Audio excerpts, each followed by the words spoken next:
Hey everybody, Alex Miller at Capian here. This video's a little bit about some unheralded things I think are actually amazing about these current chatbot waves that are coming out using these large language models. It's a little bit about shadow IT, and it's a little bit about, well, let's just be aware of who we mentally make the center of our universe. I saw some posts last night,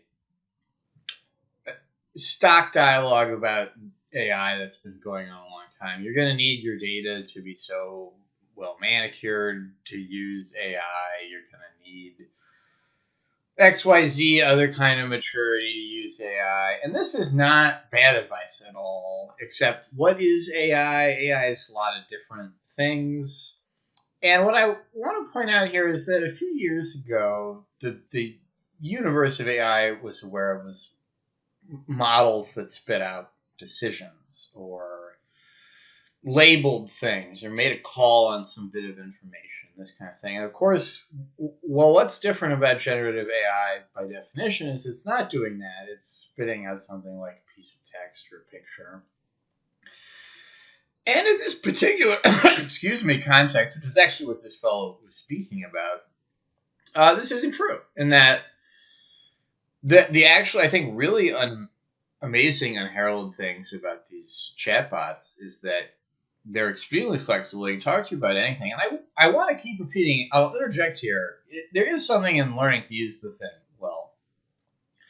But any idiot can turn on their phone and you just put some text in there and say something and it'll say something back. And you could get started tinkering around and probably find something useful it can do.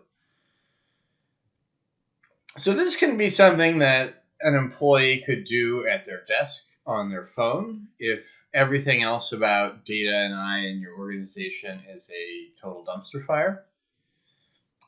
That's shadow IT, and I think this is really interesting and important and bears a lot more discussion of.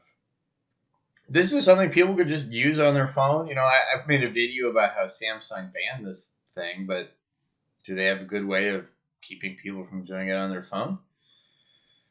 And I think there's lots of corporate employees out there doing something on their phone that the firewall doesn't allow, and it's pretty limited to what you're going to do about this without being crazy intrusive.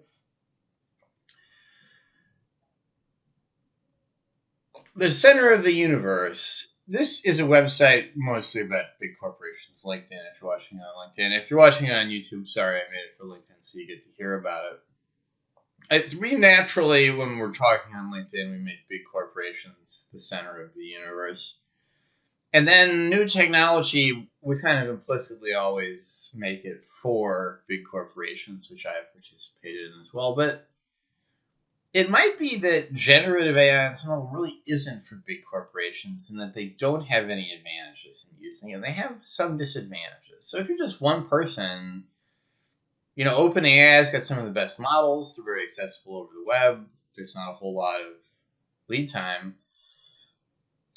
If you're really concerned about the risks of handling things this way, and it's typically going to be true that large organizations are worried and small organizations and people just roll the dice, there's a lot of other things you can do. And I'm going to make some hopefully pretty in-depth videos next week with good quality information about, well, there's a lot of open source LLMs and you can host them wherever you want. And there's a lot of different options for hosting them.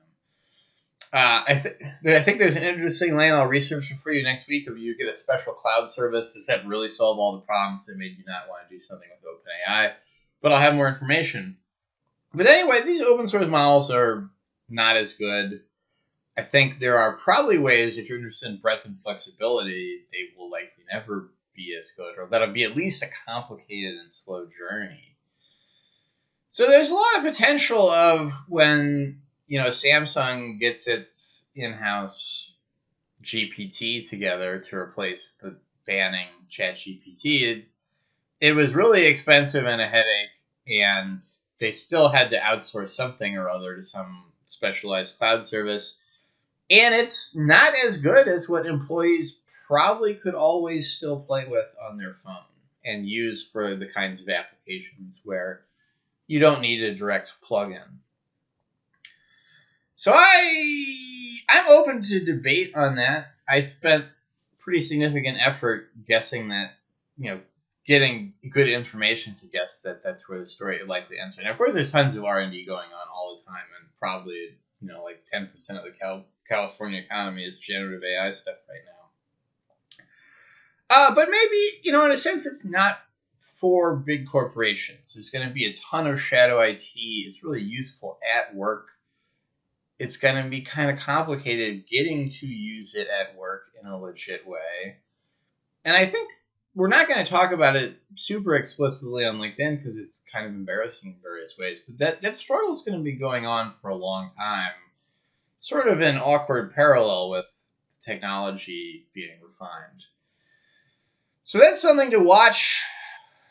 I think maybe one of the things to watch for a while, and then look out for more content next week about these are the open source models, these are the places you could put them, here's some of the ins and outs.